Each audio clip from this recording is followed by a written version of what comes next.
All right. Well, before I start, let me just say thank you for the invitation. I'm happy to participate in the class again. It was also great to hear Dr. Putz talking again. Um, really happy to be here. Okay. So let me just, okay. So I came up with this title for the talk: What Stops Deforestation Seriously? Okay, let's just start with this title here. Why did I add seriously? Well, I would argue that there is a lot of misinformation out there in the literature that associates some policies or interventions with some misleading impacts of deforestation. And my goal with this talk is actually to cover what is the good information, what do we actually know about what stops deforestation, right? And I think this will will be a nice way to continue Dr. Putz's talk. He mentioned about many topics that I will cover here. All right. So this talk is really divided in three major parts. The first one is an overview of strategies to stop deforestation, things that you already talked about that were part of your readings. The second part is how do we actually measure success of these interventions to stop deforestation, okay? And then finally, I'm gonna show you some examples that we have from the literature that support the success or these interventions, all right? Okay. So let's start with this video here. What you're seeing is the expansion of deforestation in Rondônia, Brazil. Right, this is the classic pattern of the fishbone pattern of deforestation alongside the roads. But you can also see that there are regions around here that continue as forests, okay? And the reason why we see that is because those areas are protected areas, right? We are looking at this, where's my mouse?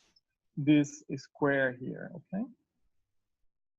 And protected areas is a way to stop deforestation. There are many papers in the literature that describe the role of protected areas avoiding deforestation. And we are going to go back to some of these papers later on.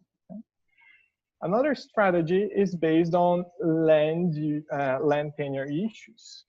You read about the Rural Environmental Registry in Brazil, this program that tries to create this huge database with a spatially explicit database, by the way, with all the rural properties that we have in the country. We can talk more about the systems, but what is interesting to see is that this map here, where you can see all the properties that are already were already entered. Well, we have already information about all of these properties here in this Rural Environmental Registry, okay?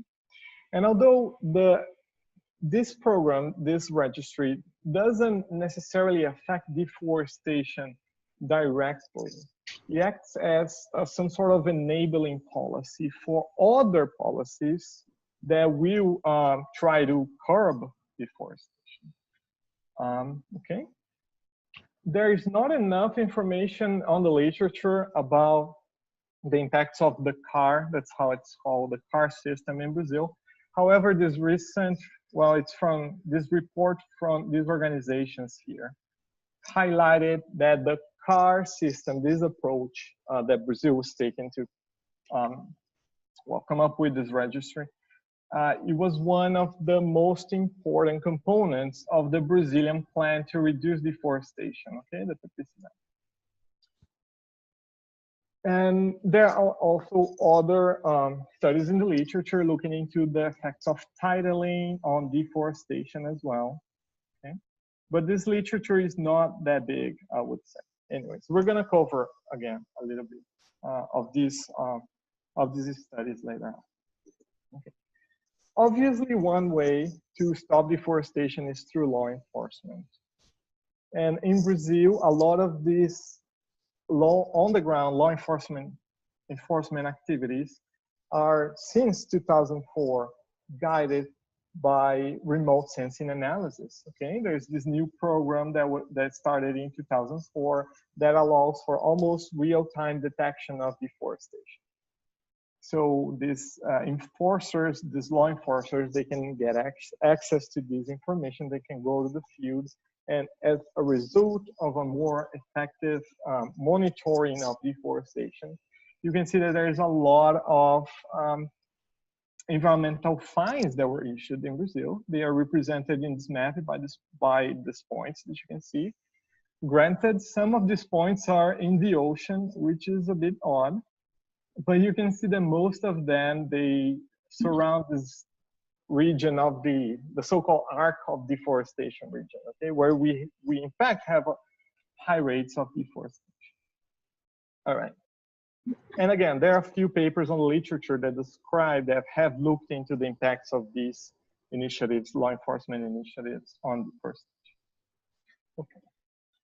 A big initiative that is described in the Neufstadt paper is about supply chain, zero deforestation supply chain. Okay, a figure that I like a lot comes from this paper from Holly Gibbs. Okay, whoops. And here, what you can see is that, well, this paper is about the so-called soy moratorium, right? That was implemented in 2006. You guys probably talked about it.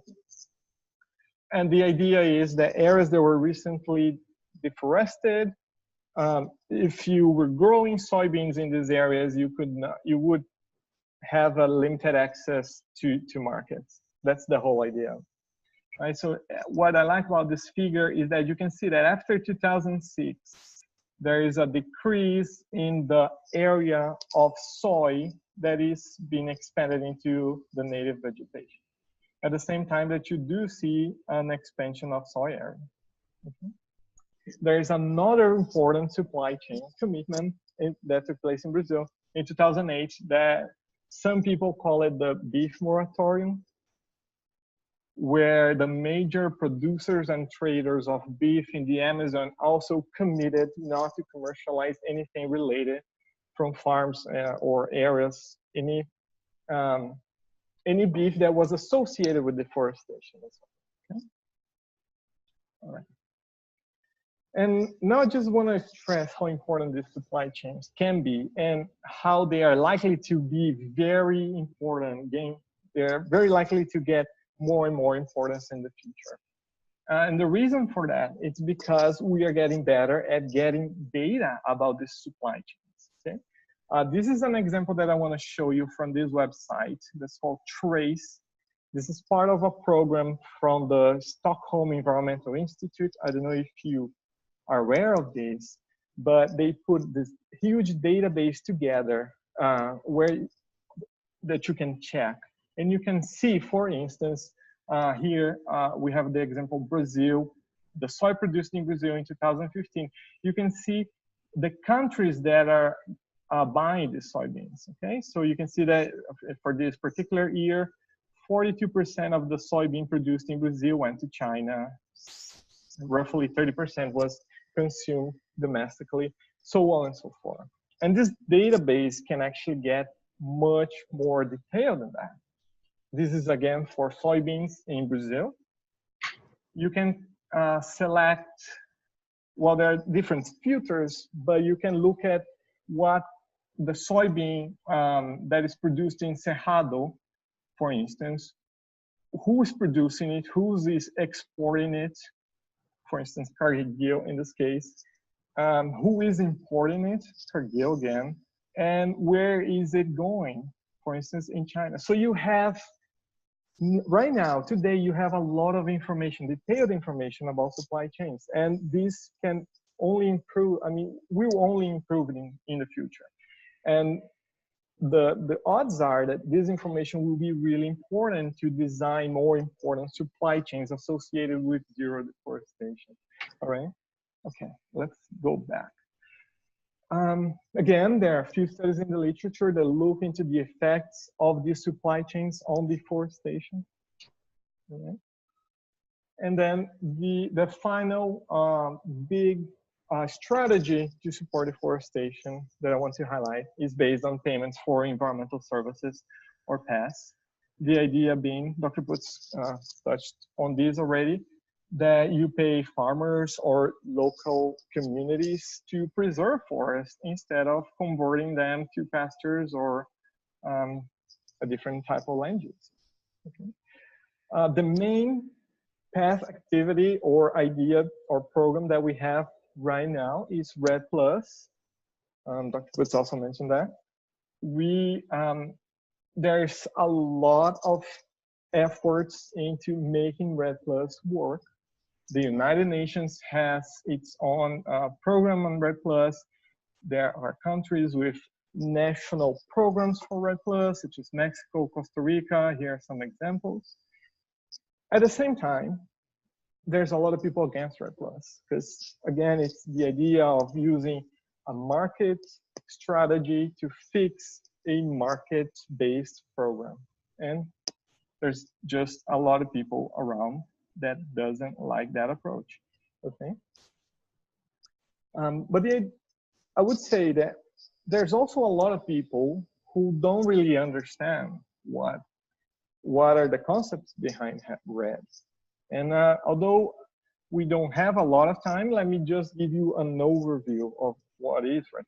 Okay, so I guess we all know that REDD+ stands for Reduce Emissions from Deforestation and Forest Degradation, right?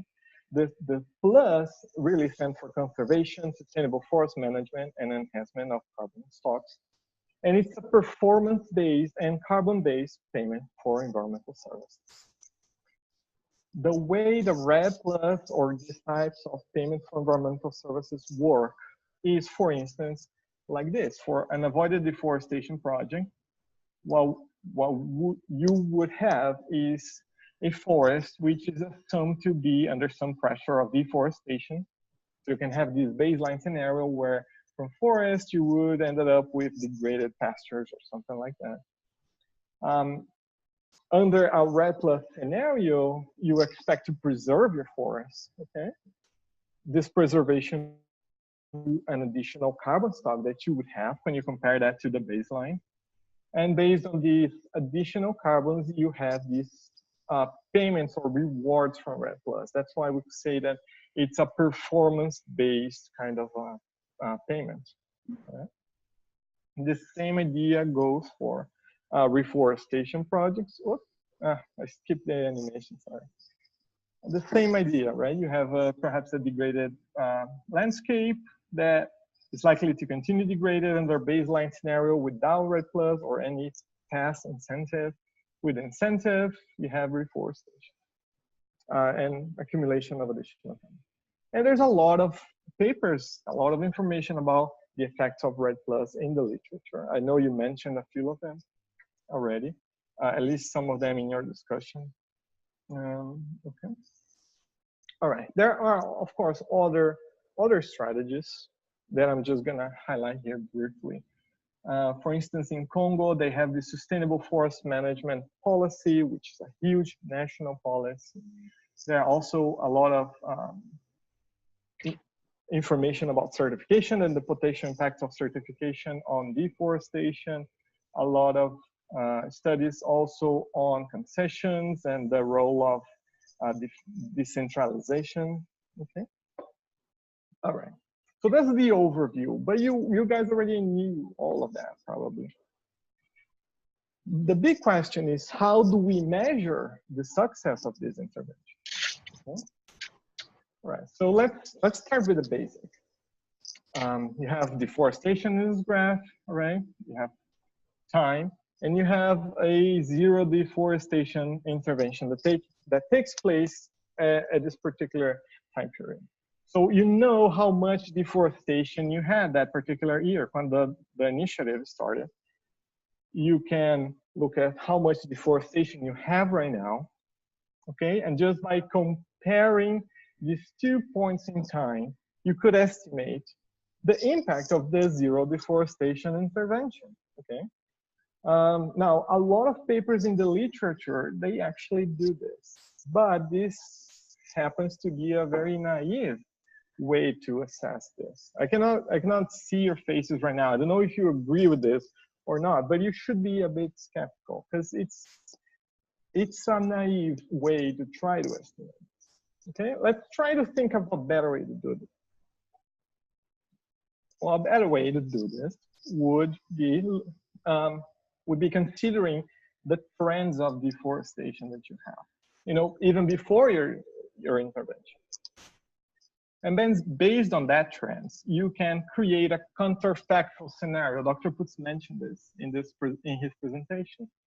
Okay, and the counterfactual scenario would be represented by this dashed line here. So you could compare, you could evaluate the success of this intervention by looking at the counterfactual scenario and comparing it to the actual scenario, to what you observed. Okay.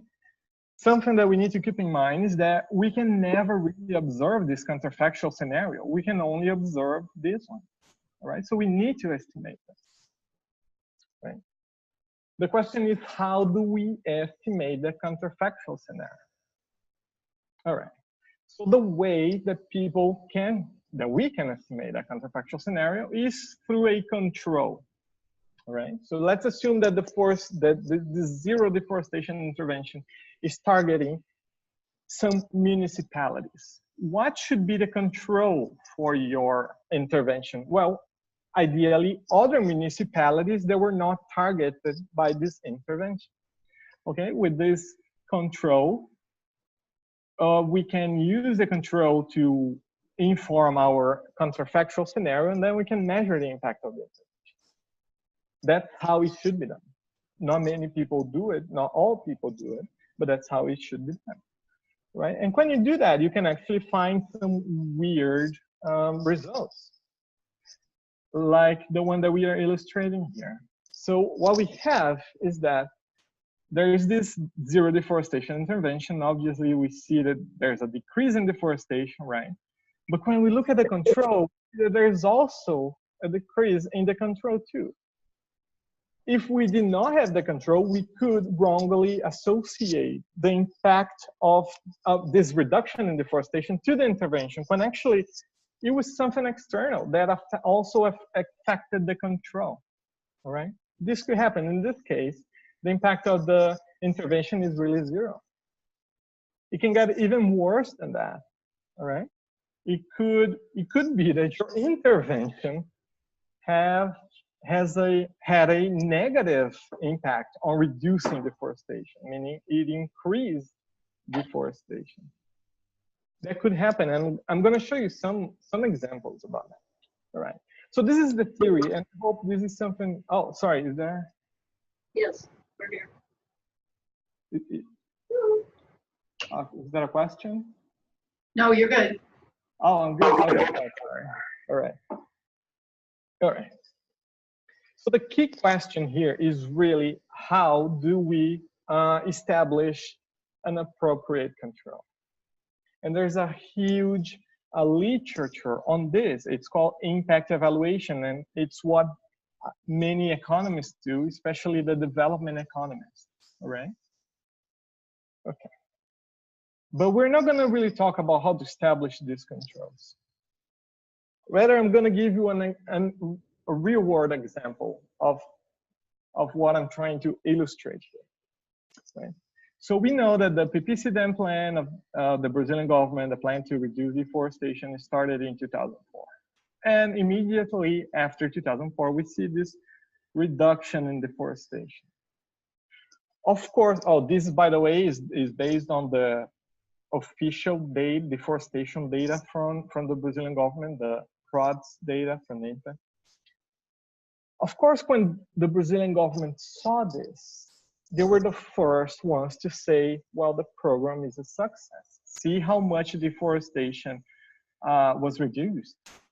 And granted, there was certainly an impact of this program, because they were coming up with so many different strategies to mitigate deforestation. There was some deforestation that was avoided due to the program. That's unquestionable. But let me just show you this other graph here that's from this paper here at the bottom. where they plotted the changes in beef prices and soy prices on top of the deforestation. And you can see that there is a correlation here between the amount of deforestation that was reduced and the decrease in the real prices of beef and soy. We know that these prices affect deforestation. And my point here is saying, yes, perhaps it's very likely that the PPC ban had an impact on deforestation, but not all of it, not all of this decrease in deforestation was due to the PPC ban. Parts of it, at least, was due to this decrease in beef and soy prices. Okay, so we need to be aware of these compounding factors, and we need to take them into account when we're trying to understand what has impacted deforestation. I mean, when we try to estimate the impacts of some zero deforestation policies on deforestation rates, right? And that brings us to the final part of this talk, which is, okay, given all of that, let's look into the papers that we have in the literature that have addressed these issues, okay? And what they found out. So some papers here, this one is focused on protected areas. They said, well, yeah, apparently there is an impact of protected areas on deforestation. It varies from 2 to 16%. Okay, that's good. How about this other paper? We found an impact of protected areas of 1 to 2%. And the final one from 0.5 to 0.4%. So it does seem that protected areas have an impact on deforestation, but it doesn't seem that it's a huge impact. All right. Okay, let's see law enforcement. Well, this paper says that, well, there was some reduction in deforestation. That's good. Right? This other paper estimated a reduction of 14%. Okay. And this other, a deforestation between 13 and 36%. And this one is especially looking into the blacklist, deforestation blacklist. All right. So yeah, apparently law enforcement also has an impact on deforestation. The same goes for payments for environmental services. Okay, 5%, 12 to 14. This one 50%. That's a lot. This other paper 11 to 17. That's all good. We're only looking at interventions that do seem to have a positive effect on deforestation. An effect that was quantified using the best methods that we are aware of. All right. Okay, but now it comes to land tenure. Dr. Putz actually mentioned it, but well, he mentioned an example from Guatemala, I think. This is an example from Nicaragua that says that property rights actually decrease forest cover by 13%. Okay. This other paper looking into indigenous land rights in Brazil found no significant effect. And they said that that was due to low expected rates of deforestation on indigenous lands to begin with. All right.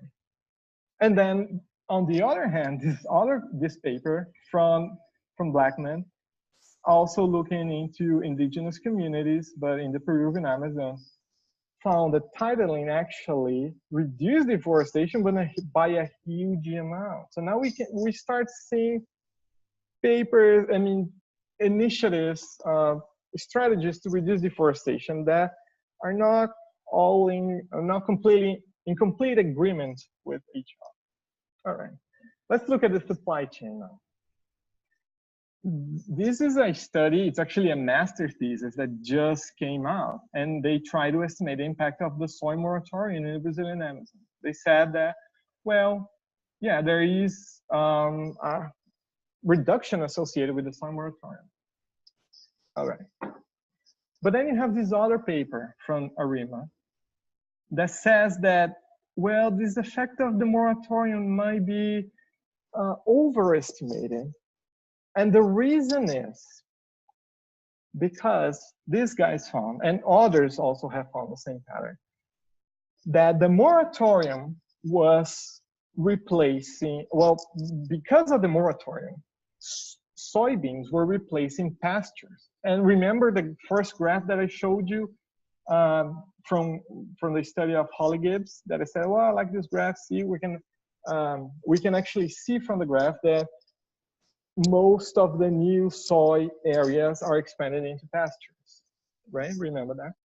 So these guys here, they found that because of soybeans were replacing pastures, thus driving pastures to cause more deforestation. So you have this indirect land use change associated with the soy moratorium. So yeah, the soy moratorium was a good thing, but it was not as great as people anticipated because of these because it triggered this indirect land use change. All right. Okay. Now this other paper looked into the cattle agreements, or the beef moratorium, if you want to call it like that. So what they found is that, yeah, there was a 6% deforestation reduction if you look at the lots, the farms that enrolled early in the car registry. But all these benefits were offset by the lots that registered later on, meaning there was no really good impact of the beef moratorium. All the good impacts were offset. All right. Okay. So I wanted to give you this overview of what people know about the impacts of these policies. But you must have noticed that all of these policies were focused on a very specific policy. And we know that there were many policies associated, at least with the Pepiciden in Brazil. There were many policies. Some of them were related to new protected areas that were created. Others involved the soy moratorium, the deforestation blacklist, restrictions on public credits. That was the CAR program. There was the environmental fines. But all these policies, all these interventions, they overlap with each other. So it's what we really need to do is to try to disentangle the effects of these multiple policies, because only then we can really say something about the impacts of this, right? Okay. So here I'm showing you some of our results. We've been working on this paper lately, and we are trying we try to disentangle the effects of these policies, the policies related to Pepiciden on deforestation. Okay, so we created this econometric model, which is coupled with a simulation model. And this is what we found so far. Yeah, there was a potential, there was an impact of the Pepiciden and all the zero deforestation policies in Brazil since 2004. But most of this impact was associated with the blacklist of deforestation. And you can see here from these maps where the impacts are spatially located. Okay. Some of the impacts were also, a large amount of the impacts were also associated with fines. There was some impact associated with the expansion of protected areas, particularly here in Para. Okay. The moratorium also had some impact, mostly in Mato Grosso. Right. The restrictions on public credit access had also some impact, but a smaller impact compared to the others. And the CAR by itself doesn't seem to have caused much impact. All right. Okay. Now, although these maps are quite interesting, something must be said about the econometric model that we use to generate this. And that is that most of the variation in the data was captured, or let me rephrase that. Most of the reduction in deforestation that we observed in the Brazilian Amazon could not be explained through the policy terms or covariates that we had in our econometric model. Meaning other covariates, other type of information was actually capturing most of these declines. And then might just suggest that perhaps our model is not good enough at disentangling this. And perhaps, well, the fact is, disentangling and actually measuring the impact of all of these policies, especially when they overlap, it's much more challenging than we haven't anticipated, and of what the literature on this topic, on impact evaluation, has anticipated too. This is probably the best we can do. I mean, I'm sure there's better people around. I mean, other scientists who are much better than me, at least. But we cannot do much better than this, which is a pity. But also that might highlight that there are the mechanisms associated with deforestation, the underlying drivers, are perhaps much more complex than we anticipated, and perhaps we cannot actually capture them with the variables that we can measure. All right. But let's try to answer this question then. What is the best strategy to stop deforestation? Here we got all the results from all those papers that I showed you. And well, you notice that the studies that I was showing you, they cover different periods in time, right? So some of them were from 2000 to 2010, others were from 2005 to 2008. So because there was this difference in the time periods that were being evaluated, we had to come up with a standardized way to measure, to compare those impacts. And that's what we did here. And then we plotted this standardized impact, right? So here we divided them in disincentive policies, and these are the policies that are related with fines, environmental enforcement, so on and so forth. Incentive policies, which are basically payments for environmental services, and enabling policies that refer to titling, land tenure, yeah, basically those. And what we get from this is that, like Dr. Putz anticipated also, there's no silver bullet. Some policies, they work pretty well in some places, but they don't work that well in other places. Okay, and this is really the point and must be made, that we need, whenever we are thinking and designing and proposing new ways to stop deforestation, we really don't have a silver bullet. We need to understand what are what is the context, the on-the-ground context, and what is driving deforestation. And then we can think about ways to design policies to stop deforestation. And if you are interested in learning more about these different effects of different policies on deforestation and the underlying causes, there is this paper that was published by Ian Borner, who was my boss, by the way, on the emergent evidence on the effectiveness of tropical forest conservation. I recommend it. If you like the idea of measuring the impacts of these policies, there's this handbook on impact evaluation that was published by the World Bank. As a matter of fact, this type of impact evaluation studies are huge for development banks, and therefore it should be huge for any TCD practitioner. Okay. I know that there's a professor at UF that teaches impact evaluation, if you guys are interested. All right. And with that, yeah, that's it. I finished my talk. Thank you.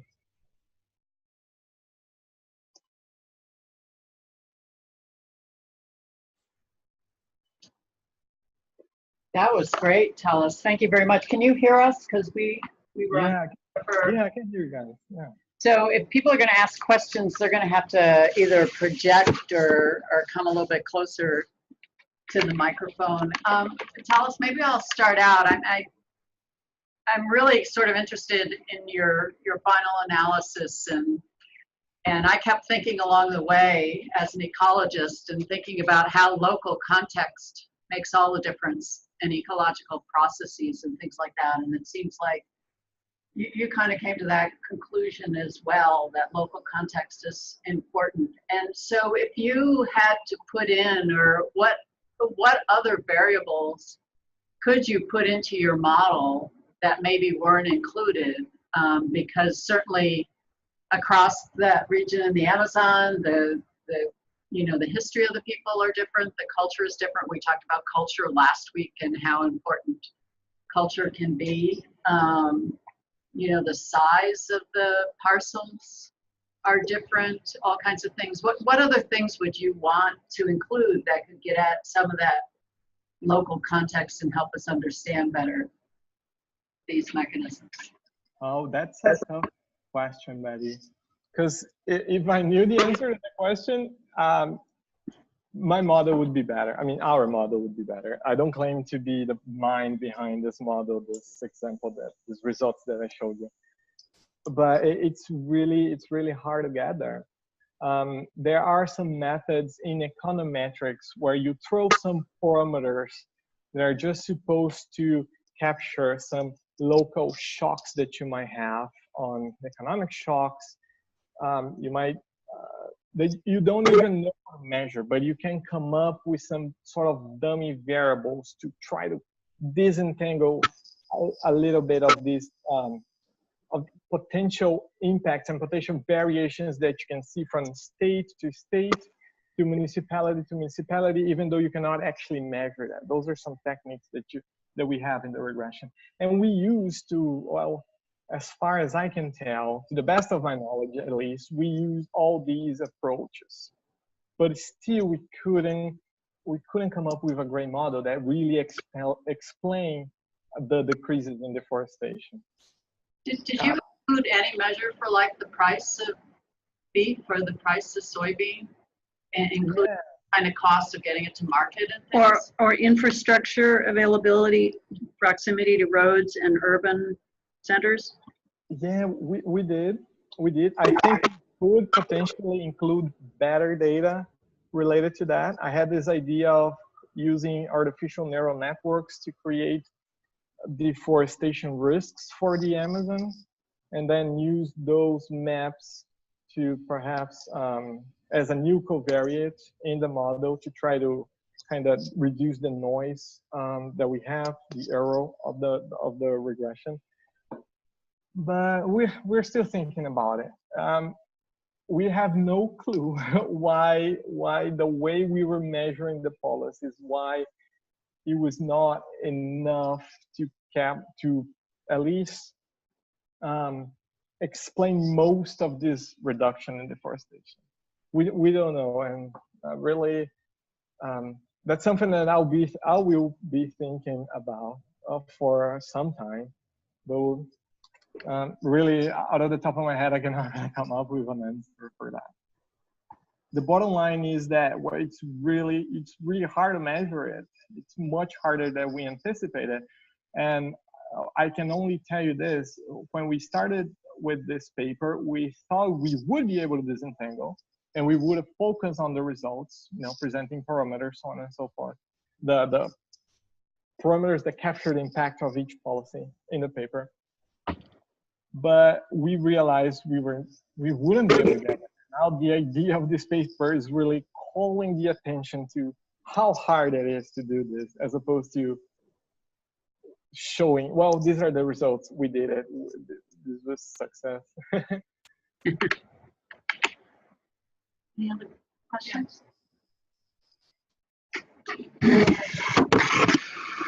You talked a lot about zero deforestation.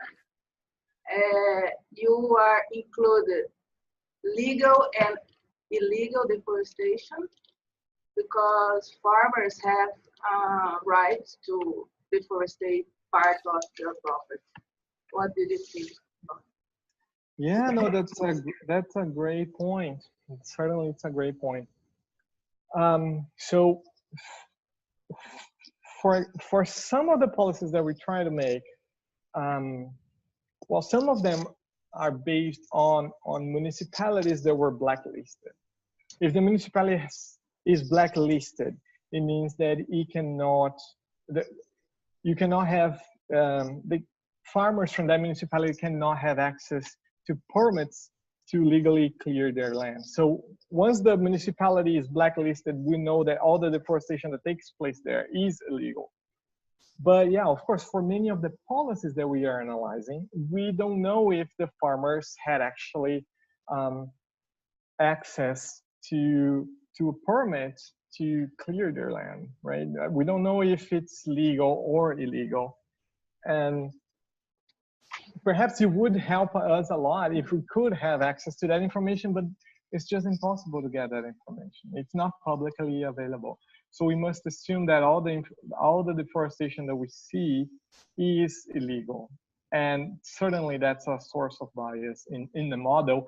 And not only in the model that we were running, but in all of these, probably all of these papers that I showed you, they have a bias in that regard, because I doubt that they would be able to disassociate legal from illegal deforestation.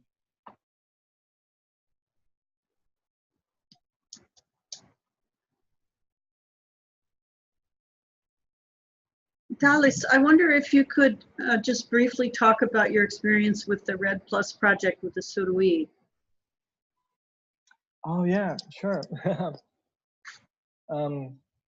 So before I joined UF for my PhD program, I was working with the Rainforest Alliance, auditing some voluntary Red Plus projects in the tropics. Okay. One of the projects that I evaluated, that I audited, was this Red Plus project of the Surui indigenous community in Brazil, in Rondônia. And I remember I gave a talk about this project in a couple of years ago. Yes. For this class specifically. I also remember that when I took this class, the Amazon, I was working on a paper that was published later on this project of the Suruis. And the idea was about this project was that, well, okay, there's this, let me try to recall it. There is this indigenous community in Rondônia. They were recently contacted by the Western civilization. Let's put it like that. Not a long time ago, maybe it was 20, perhaps 30 years ago, something like that. Once they were exposed to us, to our society, they experience the benefits of money, basically the benefits of buying food from markets instead of hunting, instead of cultivating their own food, which you can only imagine. It's hard if you're part of an indigenous community with almost no access to technology. Anyways, so they experience the benefits of having market access. Okay. And they figured out a very effective way to get money to spend on markets. And it was by selling timber from their land, illegally, of course. So they would let these illegal loggers to come in, extract a lot of timber, pay them the minimum amount that they could. And for the Suruis, it was all fine, until they started realizing that all the timber that they had in their land was running out. They also got contacted by some NGOs who were working with conservation and development in the region. They were highlighting these issues to the Surui, that what they were doing was not sustainable. And at one point, they would run out of money. So based on a lot of discussions and workshops and meetings, the Surui basically decided that they wanted to start some, they wanted to change the way that they were managing their land and their resources. They wanted something more sustainable. Of course, a lot of that was the influence of the NGOs, but the fact is they decided to do something about it. They decided to go more sustainable.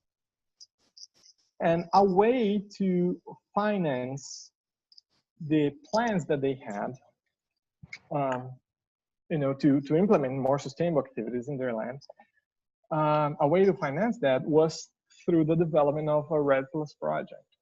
And that's what they did. Actually, let me just go back one slide. And so they developed this Red Plus project. I mean, it was a great experience to go there and be one of the auditors of this project. They were able to generate carbon offsets under the voluntary carbon market and sell them to this big company in Brazil that's huge into sustainability issues. It's called Natura. And this photo here that you see is actually the historical date when Almir Suruí, who is the chief of the Suruís, was getting basically a paycheck from this girl here who works for Natura, and she happens to be one of my friends too. So this was the day when Natura was buying the carbon offsets from the Suruí community. And so that's the whole, that's most of the story behind the Suruí carbon project. I heard, however, that the community, although there was a lot of efforts from the NGOs to make sure that the credit wouldn't create any conflicts inside the community, and they would manage the funds, the revenues from the carbon market properly, I heard that there were some sort of conflicts within the community.